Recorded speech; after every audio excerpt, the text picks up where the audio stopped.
Goeiemôre familie en vriende. Goeiemôre almal.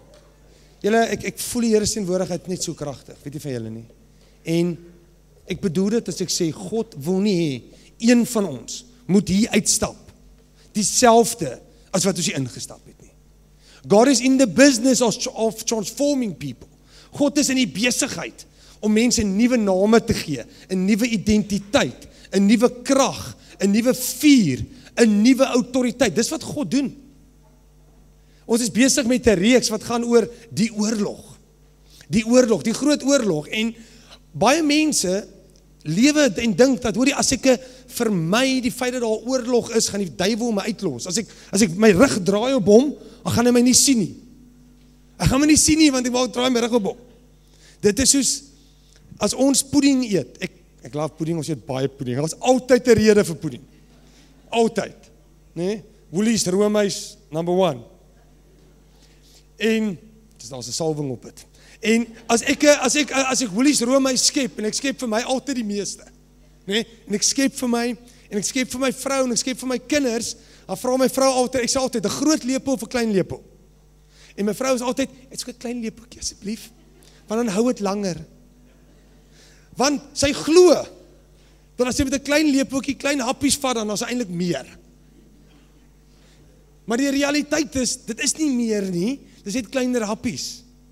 Die feit dat ons verbeelding gebruik en maak asof daar meer Romeis in hierdie bak is, beteken nie, is meer nie.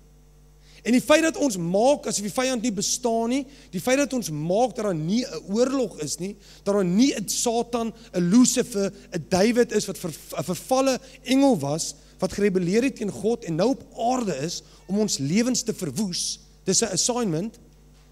Die feit dat ons dit ignoreer, maak dit nie dat dit waar is nie. Die realiteit is, ons is in 'n oorlog. Die realiteit is, en dis die waarheid, is dat daar is 'n duiwel en hy haat ons. Hy haat elke liewe stukkie van wie jy is. Hy haat jou DNA. Hy haat hoe jy lyk. Hy haat jou stem. Want jy herinner hom aan God. Die duiwel haat vir God. Hy haat hom. Hy haat hom, met alles in hom. En omdat hy God haat, haat hy ons. Want ons is geskape, elkeen van ons, in die beautiful beeld van God. Jy is alles wat die duiwel wil wees. Laat ek dit so stel. Jy het al die potensiaal om te wees wie die duiwel eintlik wil gewees het. Maar hy kan dit nie wees nie, nooit. En elke dag as jy wakker word, herinner jy die duiwel wie hy wil gewees het. Jy herinner die duiwel, as jy 'n man en 'n vrou van God is, herinner jy hom aan wat hy wil gewees het en wat hy nooit kan wees nie. En dis kom die vyand jou haat. Hy haat jou. En omdat hy jou haat, wil hy jou lewe verwoes. Daar's 'n skrif in die Bybel, Johannes 10 vers 10. Dit sê die volgende: die dief, die dief is die duiwel, Lucifer, Satan, hy kom vir niks anders nie as om te steel, dood te maak en te vernietig. Julle, sy posbeskrywing, as jy vir hom nou 'n job title moet gee, is om te steel, dood te maak en te vernietig. Waar? Daar waar jou kinders by die skool is. In jou familieverhoudings, by jou werksplek, in ons land, in die wêreld. Die Satan het geen positiewe gedagte nie. En regdeur die woord van God sien ons, regdeur, van Genesis tot Openbaring, is daar die realiteit van die vyand wat kom om God se planne en God se beloftes te probeer verwoes. Probeer. En hier gaan ons nou oor na Jesus Christus, ons koning. Ons het so mooi gesing vanoggend van Jesus. Wow. Ek weet nie van julle nie, maar as jy nie opgewonde raak oor hierdie tipe aanbiddingswoorde wat ons profeteer nie. Om te profeteer oor siekte, die naam van Jesus, te profeteer oor ons omstandighede, te profeteer oor goed wat dood is. God bring lewe. En hierso is Jesus is die volgende. Ek het gekom, dis Jesus het gekom sodat julle die lewe kan hê en dit oorvloedig. Julle, iets wat ons moet besef is dat Jesus en die duiwel is nie die teenoorgestelde nie. Ons moet dit gevindig net, they're not equal. Die een is nie die God van die donker en die een is die God van die lig nie. God is die God van alles. He's the created, hy is die skepper van die heelal. Die duiwel het daar's geen comparison in terme van power nie. As jy die Nuwe Testament lees, die demone en die mense wat besete was, het geval voor Jesus. Hulle was soos jelly voor Jesus. Weet julle wie het opgestaan teen Jesus in 'n rebelse manier? Die godsdienstige fariseërs. Die demone het voor Jesus geval en hom aanbid as hy in hulle teenwoordigheid ingestap het, want hulle het geweet wie hy is. Dit is die realiteit en die kragtige wapen van Jesus. Ek het dit al voorheen een keer gedeel hier in die kerk, baie jare terug. Ek het op History Channel die een keer, het was daar 'n documentary oor Jesus, maar dit was dit 'n baie sekulêre manier of oorgebring, en in hierdie dokumentêr het Jesus opgedaag, jy weet, onthou julle die storm, die duiwel het probeer om Jesus weg te vat van waar hy op pad was, dit was 'n storm, en Jesus maak die storm stil, en hy land, en hierso is 'n besetene, 'n demon-possessed man, met oor die 2000 demone, hulle sê, 'n legioen van demone. Ek hoop niemand vir julle het meer as 2000 demone nie. Okay, so I was bad, that was bad. Hulle skryf kursusse vir hierdie mense. 14 weke kursus, en naas al 18 weke kursus, maar Jesus het nie 'n kursus nodig gehad nie. Hy daag op, en hy val voor hom neer, en die demone soebat, en hulle pleit vir Jesus, asseblief, U is die koning. En in hierdie dokumentêr wat ek gekyk het, toe Jesus hierdie demoniese possessed of ou sien, in hierdie dokumentêr, wys hulle hoe Jesus stoei met hierdie ou. Hy stoei met die ou, en die ou stoei terug, en die demone manifesteer, en toe die demone uit die ou uitgaan, uit die varke uit, toe is Jesus moeg. Jy weet, so ou wat so pas, jy weet, hy is nou klaar 'n marathon gehardloop. Julle, dit is nie waar nie, Jesus was nie moeg nie. Dit het, die hoeveelheid autoriteit wat God het oor die duiwel, is so baie, daar's nie energie, ek weet nie om dit te verduidelik nie. Julle, Jesus was nie moeg, nadat hy 2000 demone uitgejaag het nie. Inteendeel, hulle het net gegaan.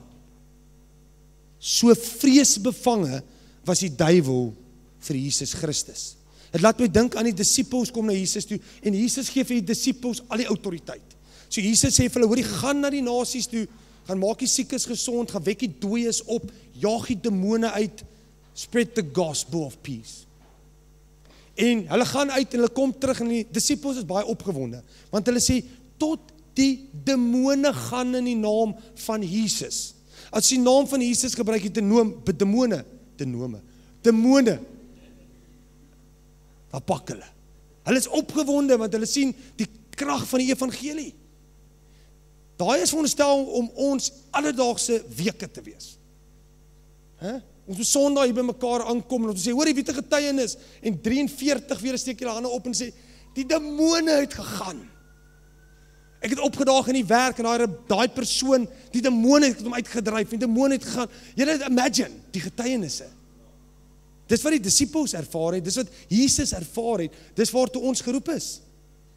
En die realiteit is, 'n tydjie later, kom die disippels na Jesus toe, en daarso is 'n persoon wat hulle nie kan genees nie. En hulle sê, Jesus, ons het alles probeer. Nee? Ons het alles probeer, maar hierdie ou, hy raak net nie gesond nie. En Jesus is so,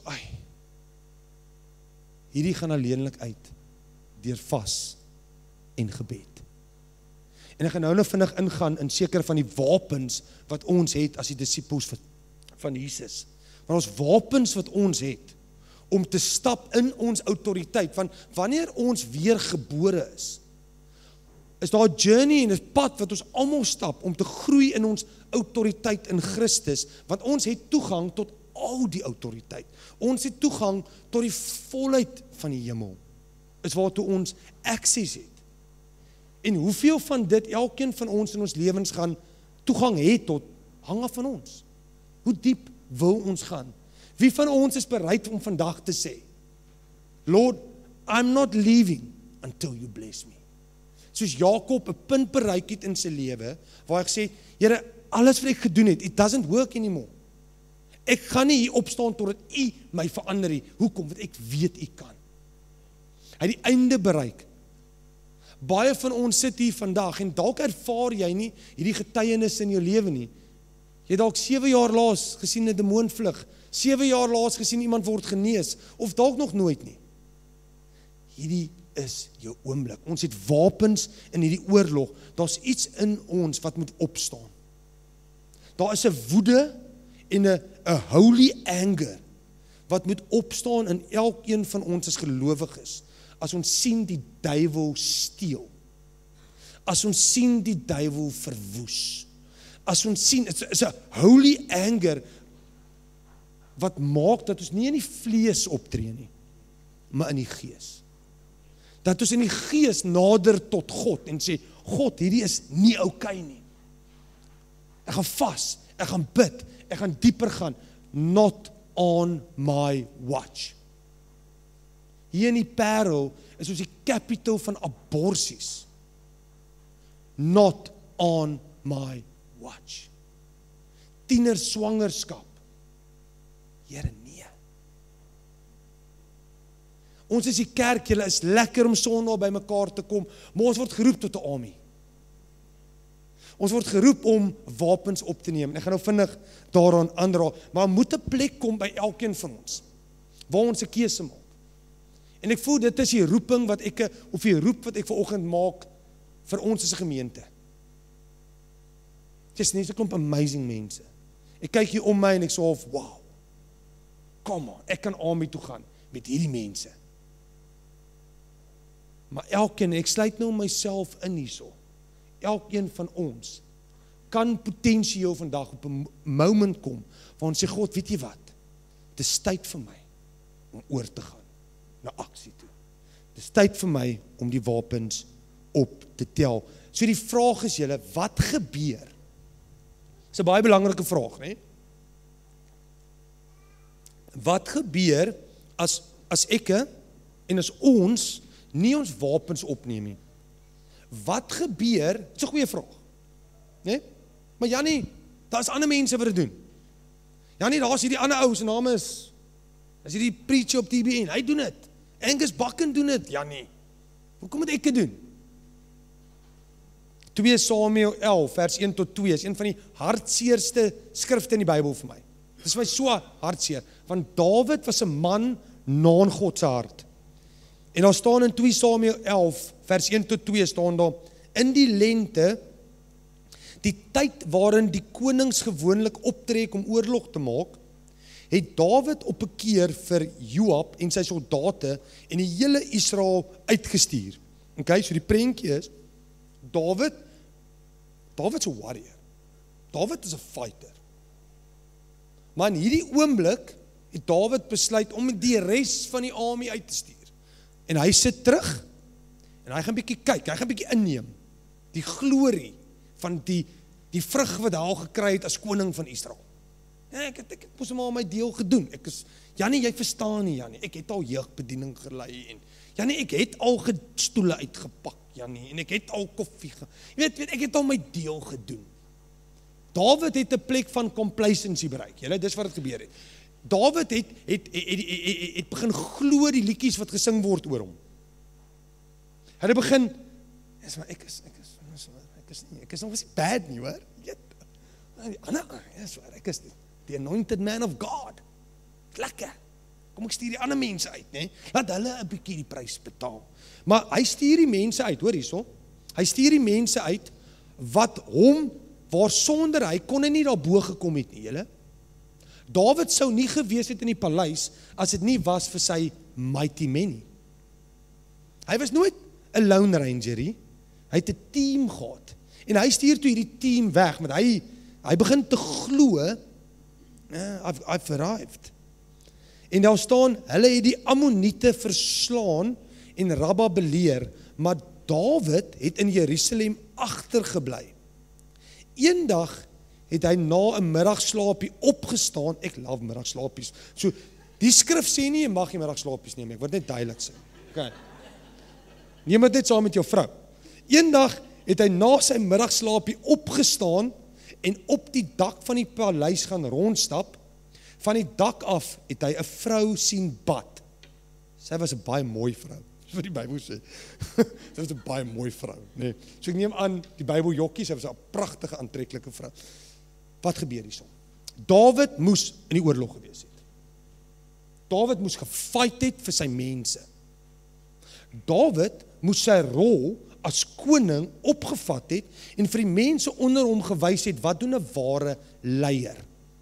Dit is wat 'n koning doen. 'n Koning sit nie en eet buffets nie, okay? Met canapés en jy weet, dis nie wat 'n koning doen nie. 'n Koning is jou voor. 'n Man in die huis is jou voor. 'n Man en vrou is jou voor hulle kinders. 'n Skoolhoof by 'n skool is jou voor, hy's die gatekeeper. 'n Baas by die werk is jou voor, hy's die gatekeeper. God, ons stap voor. Dawid moes voorgestap het, maar Dawid het besluit, ek gaan nie oorlog toe gaan nie. Wat gebeur as ons nie oorlog toe gaan nie? Julle, kompromie. Kom in. Kompromie. Wat ons kan vat van hierdie skrif is, dit sê in die lente. Wanneer kom lente? Elke jaar? Elke 3de jaar? Elke 5de jaar? Kom elke jaar. Julle, daar's 'n seisoen van battle altyd. Enigeen van julle wat al lank hierdie journey gestap het saam met Jesus en in intersessie en spiritual warfare se agterkom, daar's seisoene wat dit regtig taaf is. In geestelike, ek praat van geestelike taaf. Ek praat nie nou en as dit tye wat jy voel half, dis 'n seisoen van breathing. Dis 'n seisoen van maar ons moet weet, embrace daai seisoen, want die seisoen van oorlog kom weer. Daar is 'n seisoen van oorlog en daai seisoen is altyd daar vir ons as gelowiges. Ander mense, wat leer ons hier? Ander mense kan nie altyd jou battles fight nie. Dis wonderlik om te gaan na mense toe wat namens jou vas, wat namens jou bid, wat namens jou intercede. Dis wonderlik. God gebruik ander mense in ons lewens om namens ons te sien dat daar oorwinning bewerkstellig word in ons lewens. Wie van julle kan getuig hier vandag dat mense het vir jou ingetree, mense was lief vir jou en jy deurbraak kry in jou lewens? Wie? Maar wie van julle kan ook getuig, daar sekere battles wat hulle nie vir jou kan fight nie. Daar sekere battles waar jy moet opstaan en sê, ek gaan vas en bid. Ek gaan vas en bid. Ons gaan deurbraak kry. Daar sekere battles wat jy nie kan outsource nie. Okay? Daar kom 'n plek van neem ownership, vat verantwoordelikheid, be a man. Dawid se mighty men was uit sy lewe gewees. So wat het gebeur? Dawid het homself geïsoleer. Moet jouself nooit isoleer nie. Dis nie goed nie. Om oorlog te vermy is om die stryd te verloor. Om die oorlog te vermy, dan het jy reeds verloor. As jy kies vir om nie oorlog toe te gaan, in die gees saam met God en sy mense nie, het jy pretty much reeds die battle vermy. Want wat doen jy? Dis wat DG vanoggend gesê het. We tolerate the culture around us. Ons aanvaar nou maar net die LGBTQ nonsense. Ons aanvaar nou maar net al die evil wat ons al buite sien. Ons aanvaar dit nou maar net. Ek en my gesin is okay. Sodra ons dinge begin aanvaar, is wanneer ons klaar begin verloor. Temptasie vang jou wanneer jy oorgemaklik begin raak. Temptasie is altyd daar. Jesus het temptasie ervaar, maar hy het 'n oorwinning beleef. So, as ons gaan kyk in die tydlyn van die Ou Testament en die tydlyn van die Nuwe Testament, en ons begin, ons sê, hoorie, waar het hierdie oorlog begin? En ons sien, Satan was uit die hemel uitgeskop. Die oorlog het al begin voordat Adam en Eva geskep is deur God.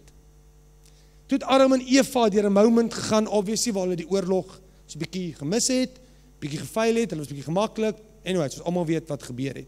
En so sien ons die hele roete wat God met sy mense stap, van Adam tot by Abraham. En die temptasie wat Abraham, die oorlog van Abraham was om getrou te bly aan die woord van God.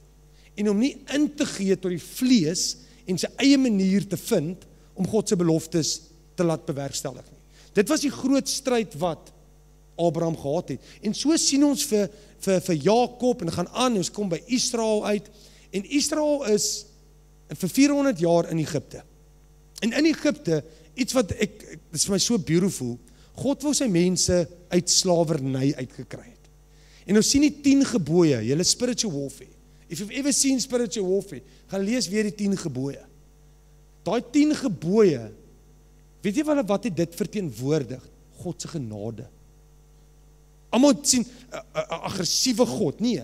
Dit was God se genade. God het vir die Egiptenare 10 geleenthede gegee om te repent and to let my people go. En het geweier. God is 'n God van genade. Mense dink ons God het net mense heen en weer doodgemaak in die Bybel. Wat is, hoorie, as jy die genade voetspoor van God deur die Bybel truis, kom jy agter, dit is net genade. Elke liewe plaag het God vir die Egiptenare gewys dat hulle afgode het geen krag nie.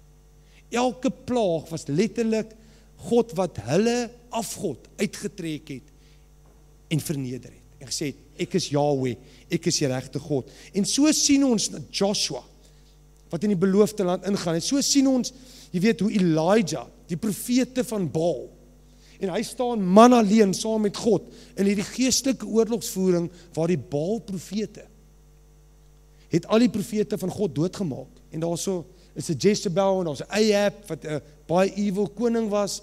En ons sien geestelike oorlogsvoering hoe een ou uit gehoorsaamheid, net gewone gehoorsaamheid, kom hy en God doen wat net God kan doen.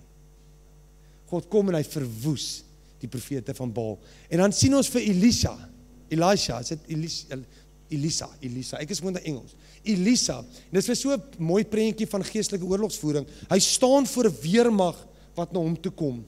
En Sean het vanoggend dit gesê in gebed. Toe sê Sean, ons groot gebed is dat mense se oë sal oopgaan. Dat hulle sal sien wat God sien. Wie sê dit, Sean? Dat ons oë sal oopgaan en sal sien wat God sien in die stryd. En Elisa het gebid, en hy was nie bekommerd gewees oor die army wat die weermag van hom toe kom nie, maar die slaaf was, want die slaaf het nie deur God se oë gekyk nie. En hy bid toe en hy sê, Here, maak asseblief my slaaf se oë oop. En die slaaf sien toe dat die wat vir ons is meer as die wat vir hulle was. En so gaan dit aan julle, en die geestelike wapens, ek moet nou 'n paar goed skiep as gevolg van tyd, maar so sien ons hierdie beautiful prentjie reg deur God se woord, tot in die boek van Openbaring, sien ons dat daar 'n geestelike stryd, maar as mens die lig aanskakel in 'n vertrek, verdwyn die lig, die donker. Daar's nie 'n debat nie. Daar's nie 'n gesprek tussen lig en donker. Hoor jy, gaan jy nou gaan, asseblief, jy weet, vat 'n bietjie weg. As jy die lig aansit, is die donker daarmee heen. God se krag. En ek wil nou ingaan in die geestelike wapens, en ek gaan vinnig 'n paar van hulle net aanraak, dan gaan ek gou die band oproep. Is almal nog okay? Is julle almal nog alright? Fantasties. Ek moet nou so deur om hard te wees, dit is lekker gehoorship, dit was good, hè? En so die geestelike wapens, ek het huiswerk vir almal van ons. Almal van julle. So as jy getroud is, vrouens, remind julle mans. Mans, remind julle vrouens. Vanaand gaan julle Efesiërs 6 bestudeer. Die wapenrusting van God. Maar ek het nie tyd om dit in te gaan nie, maar dis gewoonlik die eerste skrifgie wat ons lees, wanneer dit gaan oor the weapons of warfare. Maar ek wil julle moet gaan lees asseblief, gaan doen 'n Bybelstudie saam met die Heilige Gees oor die wapenrusting van God en hoe kragtig dit is. Okay? Dis julle huiswerk. So my vrou se favorite vers in die Bybel, 2 Korintiërs 10 vers 3 tot 5 sê: Natuurlik leef ons in menslike liggaam, maar ons voer nie die stryd en die oorlog met menslike wapens nie. Die wapens van ons stryd is nie die wapens van die mens nie, maar is kragtige wapens van God, wat vestings kan vernietig. Daarmee vernietig ons deur renasies en elke hooghartige aanval van wat teen die kennis van God gerig word. Ons neem elke gedagte gevange om dit aan gehoorsaam aan Christus te te maak. Julle, ek sal nooit vergeet het, toe ons 'n paar jaar terug, was ons uitgestuur uit hierdie gemeente uit, Parel, en ons is gestuur na die Stellenbosch gemeente toe. En toe ons na die Stellenbosch Every Nation was hierdie gemeente deur 'n baie moeilike tyd gegaan. En ons het baie gebid en gevas en gesê, Jesus, wys vir ons, wat is die strongholds in hierdie gemeente? Wat verhoed hierdie gemeente om vrug te dra? Dit was baie vreemd, julle. In daai gemeente, daar's honderde mense. Dit's maar 500 mense in die gemeente. Die vrouens kon nie swanger raak in die huwelike nie. Die vrouens het gesukkel met hulle maandelikse siklus in die kerk. Daar was geen nuwe verhoudings wat ontstaan het. Daar was hierdie en die mense kon nie swanger raak nie. Daar was hierdie gees van onvrugbaarheid oor die gemeente. En ons bid en vas verskriklik en ons is soos, want ons kom nou van buite af in, so ons vra vir die Here, Here, wys ons wat hier aangaan. En ek onthou nog hoe die Heilige Gees vir Una en vir my goed gewys het, en ons gaan toe weg as leiers vir die gemeente, vir 'n naweek. En ons bid, en die gemeenteleiers moes repent het. Hulle moes bely het voor God, sekere goed wat hulle toegelaat het, sekere goed wat hulle aanvaar het. Weet julle wat gebeur in daai gemeente? Mense raak swanger. Daai week begin vrouens weer terug te gaan in normale, is dit menstruele siklus, wat hulle vir jare nie gehad het nie. Al was iets gebreek in die gees, want dit is 'n spiritual war.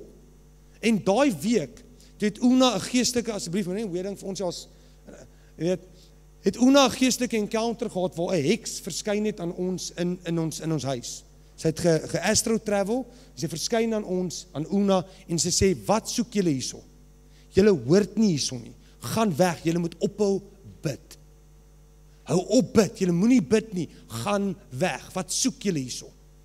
En Una het wakker, Una het gebid teen dit, en sy vertel my van dit. En 'n jaar later, hoor hierso julle, 'n jaar later, toe staan ons daar agter en bid. In die worship. En ek bid altyd, ek sê vir die Here, Here, as die mense hier is wat nie hier hoort nie. As die mense hier is op 'n assignment van die duiwel, julle, dis oorlog. Die vyand wil ons infiltreer. Hy wil verwoesting saai. Hy wil families kom die mekaar maak. En ek staan daar agter en ek bid, en ons baie van hierdie getuienisse, julle. Ek deel nou een. Van julle het van hierdie getuienisse. Ek staan daar agter, hier kom 'n vrou in, en outomaties weet ek moet vir die vrou bid, sy hoort nie hier nie. Sy is pragtig aangetrek, hoorie, jy kan haar deur 'n ring trek. Nee? Niks vreemd aan haar, fisies is daar niks vreemd aan haar nie, maar geestelik was daar iets baie donker. Ek staan daar so, Una's in die babakamer met ons kleintjie nog, daai tyd, nee? En toe ons begin met worship, toe stap ek na haar, toe sê ek, hoorie, ek wil vir jou bid. Sy sê, nee, sy hou nie, mense bid nie vir haar nie, sy laat nie toe dat mense vir hande oplê nie. Ek sê, vir hard lines, nee? Ek gaan vir jou hande oplê, ek gaan vir jou bid, nee? Ek begin vir haar te bid, toe klaar is, toe vat sy haar kind en sy loop hier uit. En sy soos heeltemal gerattel. En Una kom na my toe na die diens. Sy sê van Janie, was die vreemdste ding het gebeur. Al was hier die vrou in die kerk, nee, ek herinner haar van iewers, maar kan nie onthou wie sy is nie. En ek vertel te val, hoorie, daar was ook hierdie vrou, dis soos sy gelyk het, ek het vir haar gebid, dit het gebeur, en toe op haar oomblik, toe besef Una, dit was die heks wat aan haar verskyn het in Stellenbosch. Sy het hier ingestap, sy het kom moeilikheid maak. Julle, ons is in 'n geestelike oorlog. Ons moet wakker wees in die gees. Ons sê, Here, U alleen, U teenwoordigheid is welkom. Die geestelike wapens wat ons het, 2 van die kragtigste wapens, ek gaan net hierdie 2 noem, ek het die tyd om aan te gaan nie julle. So ek gaan net hierdie 2 noem, ek het 'n paar, as dit reg is met julle, in Openbaring 12 vers 11 staan daar, hulle het hom oorwin, deur die bloed van die lam, en deur die woord van hulle getuienis. Julle, die bloed van Jesus Christus is 'n kragtige wapen wat ons het. Ek weet nie vir julle nie, maar ons bid daagliks, hande op ons kinders, hande op my vrou, die bloed van Jesus Christus, dit simboliseer die oorwinning van Jesus op Golgotha. Dit simboliseer in die gees, ek behoort aan die lam van God. Die Israeliete het 'n opdrag gekry van God, vat die bloed van 'n lam en smeer dit oor die kusyne van julle deure, want die doodsengel gaan daar verbystap en hy kan nie ingang nie. Daai was 'n profetiese, simboliese aksie wat die Israeliete gedoen het, wat ons as Christene vandag, elke dag kan doen. Is om die bloed van Jesus Christus, daai wapen, te vat. Julle, die duiwel haat die bloed van Jesus. Hy kan dit nie verdra nie. Hy het gedog, die vyand het gedog, hy wen. Maar dit was die grootste oorwinning wat Jesus kon gehad het. He was humiliated. Die bloed van Jesus is 'n teken op jou lewe, vyand bly weg. I belong to someone holy. Die tweede een is die getuienis, jou getuienis wat jy het. Ek wil vir elkeen van ons aanmoedig, ons oorwin die vyand deur die bloed van die lam en die getuienis. Dis die skoene van bereidwilligheid om die evangelie te verkondig. Ek wil vir elkeen van ons aanmoedig, ons vermoë om in gesprekke wat ons het, by die werk, by die skool, ons vermoë om goddelike wysheid te gebruik, en om ons getuienis in te bring, die hele tyd, is 'n superpower wat ons het. Daar's 'n superpower, is om vir mense in 30 sekondes te kan vertel, julle God was so goed vir my. Ek was dood, maar nou lewe ek. Ek was verlore, maar nou is ek gevind. Dis wat gebeur het in my lewe. Ek het al die vermoë, ek het hierdie week seker 10 keer, 12 keer, 15 keer, van nou nie oor, seker net in random gesprekke met mense gesê, yes, 19 jaar terug, het God my kom haal. Dit was amazing. Ek was hierdie ou gewees, en God het net ingekom, en ek los mense met 'n getuienis van hoe amazing God is. Ek sê vir hulle, God is incredible. Ek gaan vir die worship band vra om op te kom. Lofprysing en aanbidding. Terwyl hulle opkom, gaan ek sommer nog een insneetjies op. Nee? Lofprysing, as julle nou nog reg saam met my, nee? Worship is een van hierdie powerful tools wat ons het. Ons sit in ons huis worship musiek consistently aan. Toe ek tot bekering gekom het, voordat ek getroud het, ek het elke aand gaan slaap met worship musiek. Elke aand. Ek gaan slaap. Ek sit nou nog partykeer aan, maar moet op 'n timer sit dan. Ek hou van daai white noise. My vrou sukkel partykeer om te slaap met klomp, weet, en goed. Worship. Julle in die Ou Testament sien ons hoe God vir die army opdrag gegee het, stuur die mense met instrumente en musikale talente voor julle uit. Die vierde een, die naam van Jesus, en ons gaan daai liedjie sing. DG, ons kan daai liedjie sing wat ons net gesing het, né? Een wat ons 2 keer gesing het, daai een. Daai een. Julle weet. DG, hulle weet. Die naam van die, hè? Julle, die naam van Jesus. Ja, dis hy. Speak the name of Jesus. Dis my 4de punt hierso. Speak the name of Jesus. Julle, die naam van Jesus, die duiwel haat daai naam. Yeshua, hy kan dit nie verdra nie. Hy word herinner dat in die naam van Jesus gaan elke knie buig en elke tong gaan bely dat Jesus Christus is koning. Kom ons almal staan op as dit reg is met julle. Julle, ons gaan hierdie liedjie sing, as ons klaar is, kan julle gaan. Julle, die diens is dan verby, julle kan gaan, maar God is nie klaar met ons nie. So ek wil vir elkeen van julle 'n roeping, 'n roep tot jou hart en jou geloof gee. There was so much said this morning, and we felt so much of God's presence. And when we worship this song, when we speak the name of Jesus, I want you to see yourself taking up arms. In die gees gaan ons 'n profetiese aksie doen vanoggend. We're going to prophetically declare over our own lives, over Paul, over your family, over every circumstance, over sickness, over death, over disease, over depression. Gaan ons wapens optel en ons gaan mars. And as we sing this song, this is a moment between you and Jesus, between you and the Holy Spirit. If you want prayer afterwards, we will pray with you. And we will lay hands on you with trust for the power of the Holy Spirit to come upon your life. But this is a moment between you and Jesus. The battle has been won. En ek eindig af met die volgende. As die lig aangeskakel word, dan gaan die duisternis.